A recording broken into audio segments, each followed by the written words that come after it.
আসসালামু আলাইকুম ভিউয়ার্স, আজকে আমি রান্না করব রুই মাছ দিয়ে মুড়ি ঘন্ট। কড়াইতে আমি তেল দিয়ে পেঁয়াজ কুচিগুলো ভেজে নিচ্ছি। বাদামি হয়ে আসলে আদা রসুনের পেস্ট দিয়ে দিলাম। এখন এটাকে একটু ভেজে নিব। ভেজে নিয়ে তার মধ্যে সামান্য পানি দিয়ে হলুদের গুঁড়ো, মরিচের গুঁড়ো দিয়ে ভালোভাবে একটু কষিয়ে লবণ দিয়ে দিলাম।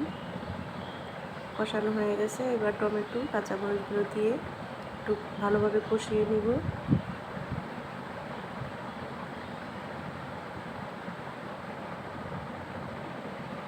কষানো হয়ে গেছে টমেটোগুলো, এবার মাছগুলো দিয়ে দেব। মাছগুলো দিয়ে একটু নেড়ে চেড়ে ঢেকে আমি রান্না করব। ঢেকে দেবো। এটা 10 মিনিট পর মাছগুলো ভেঙে 2টা লেবু পাতা দিয়ে দিলাম। এতে মুড়ি ঘন্টতে সুন্দর একটা সুঘ্রাণ আসবে।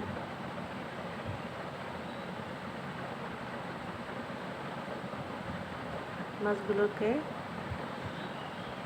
একদম পানিটা শুকিয়ে নিব। মাছগুলো ভেঙে একটা পানি শুকিয়ে আসছে, ধনেপাতা দিয়ে একটু নেড়ে চেড়ে নামিয়ে নিব।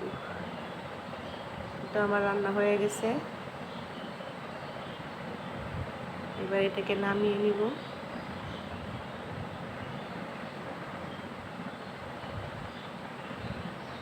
সবাই ভালো থাকবেন। আসসালামু আলাইকুম।